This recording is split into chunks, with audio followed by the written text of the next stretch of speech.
Um exemplo com ou, e na verdade já vou adiantar que é um exemplo da eliminação do ou. O que a gente está provando é alguma coisa parecida com o professor tem um carro ou uma moto. Se ele tiver o carro, ele vem da aula. Se ele tiver a moto, ele vem da aula. Logo, a conclusão única é o professor vai vir da aula.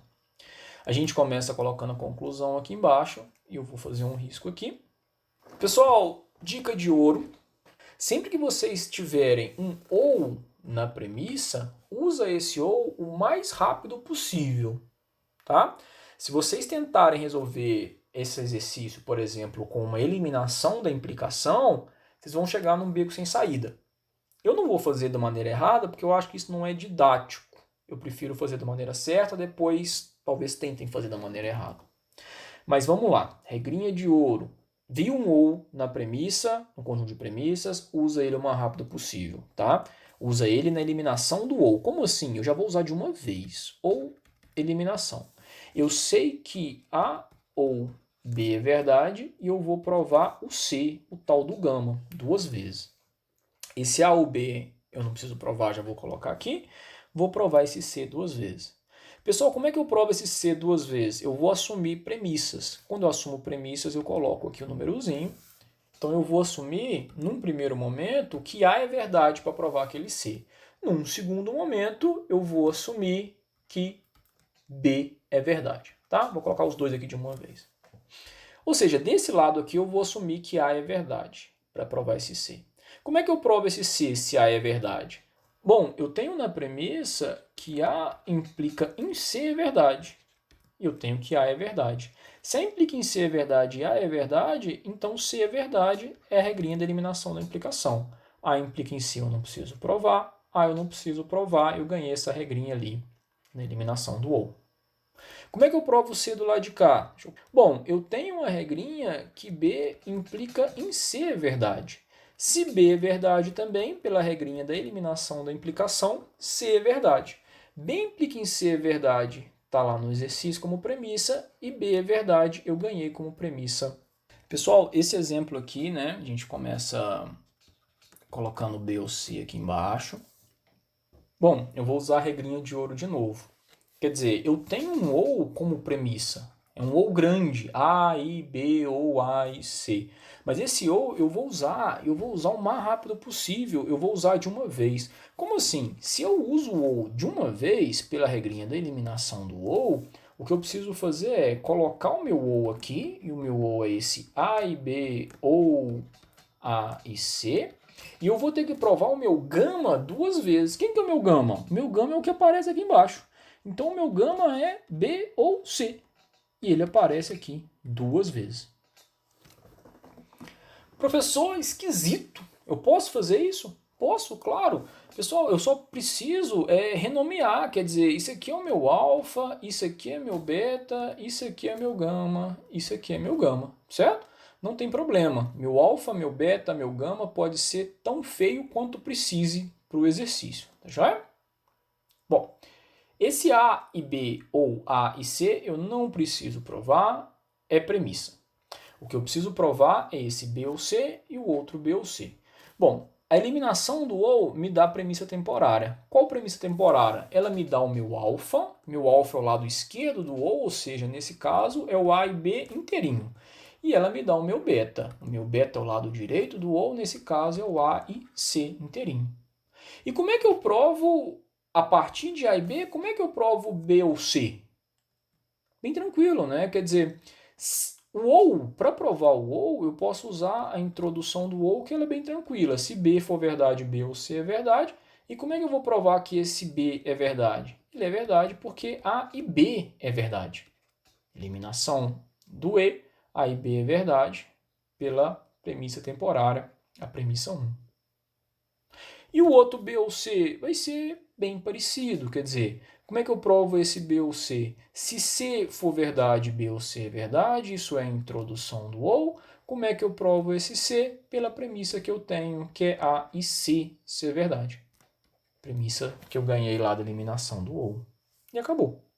Para provar esse B, coloco o B aqui embaixo, boto uma reta e vou usar a primeira regra, eliminação do ou. Se tem o ou, vou tentar a eliminação do ou. Eliminação do ou aqui é A ou B, B, B. Esse A ou B não preciso provar. É identidade. Tá certo essa eliminação do ou? Tá. Alfa ou beta, gama, gama, gama. Meu gama pode ser qualquer coisa, inclusive o próprio beta. Nada diz que não pode ser. Como é que eu provo esse B do lado de cá? Quer dizer, o que eu ganhei de premissas, né, eu esqueci, é o meu A e num segundo momento o B. Bom, eu ganhei o meu A. Eu sei que como premissa aqui do exercício, eu tenho não A. E eu sei que o não A, no fundo, é um A implica em falso. Então perceba, se eu tiver o A implica em falso e o A, né, A implica em falso e o A, essas duas regrinhas juntas vão, pela eliminação da implicação, vão me gerar um falso. E lembra que gerar um falso é bom porque eu terminei o exercício? Se eu cheguei nesse falso, eu posso usar a regrinha CTR. E se A implica em B, eu não preciso provar, porque é o meu não A da identidade. Esse A aqui é premissa temporária. Já volto, mas e esse B do lado direito? Esse B eu não preciso provar, porque é premissa temporária.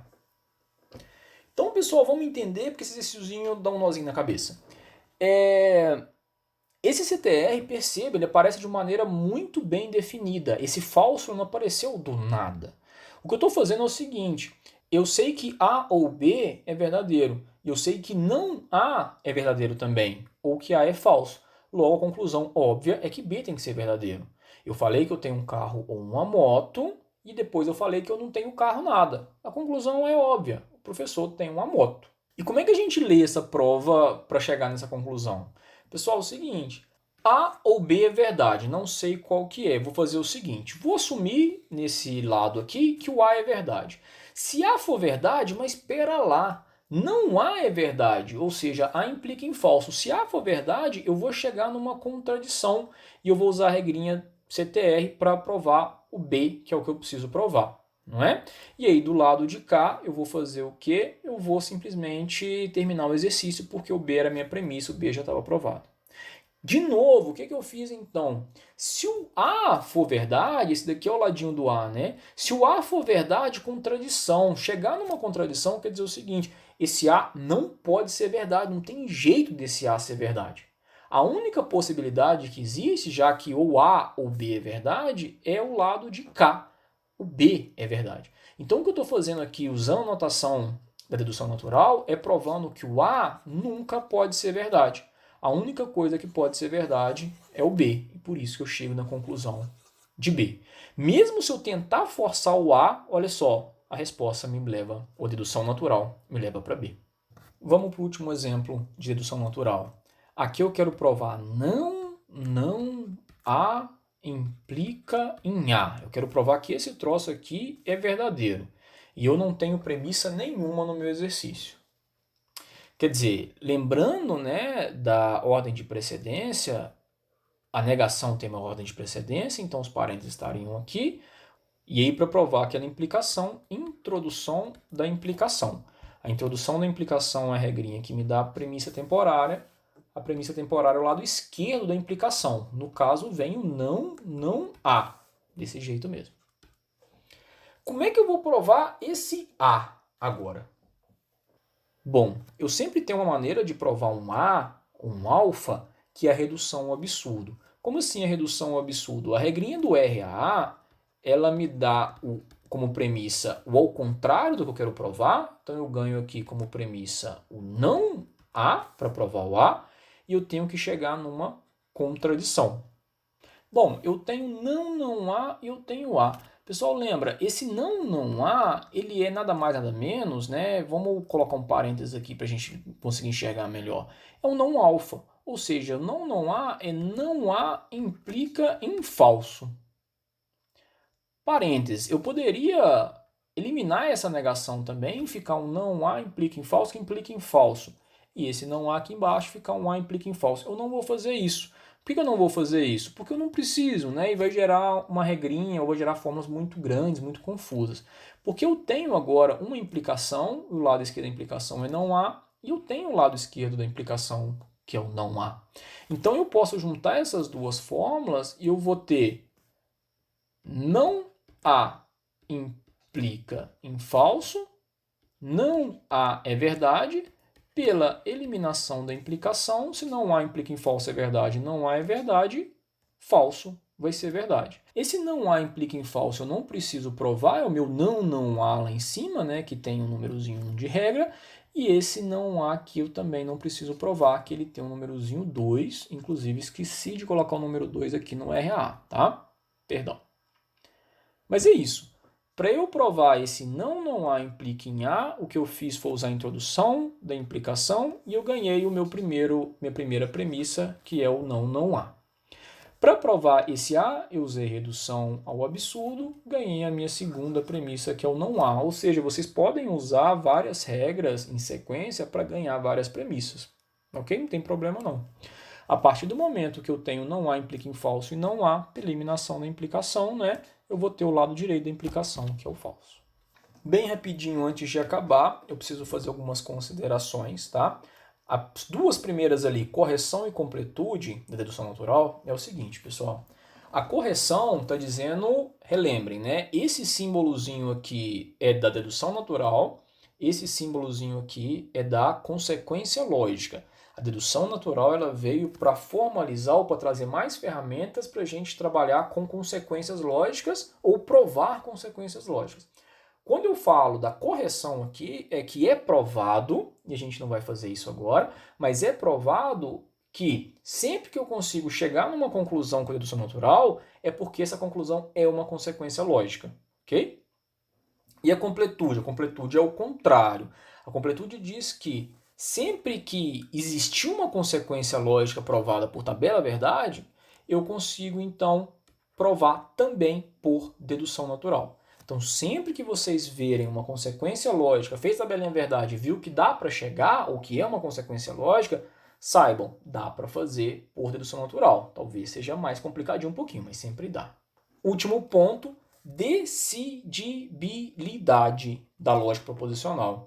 Eu sempre posso dizer se uma consequência lógica, se uma fórmula vai ser uma tautologia, etc, etc, na lógica proposicional. É só consultar a tabela verdade, tá? A gente comenta aqui decidibilidade porque a gente vai falar depois de lógica de predicados. E na lógica de predicados ela não é decidível, ok? Mas na lógica proposicional é decidível. A gente sempre consegue solucionar ou a gente sempre consegue saber o resultado de uma forma da lógica proposicional fazendo tabela verdade, por exemplo.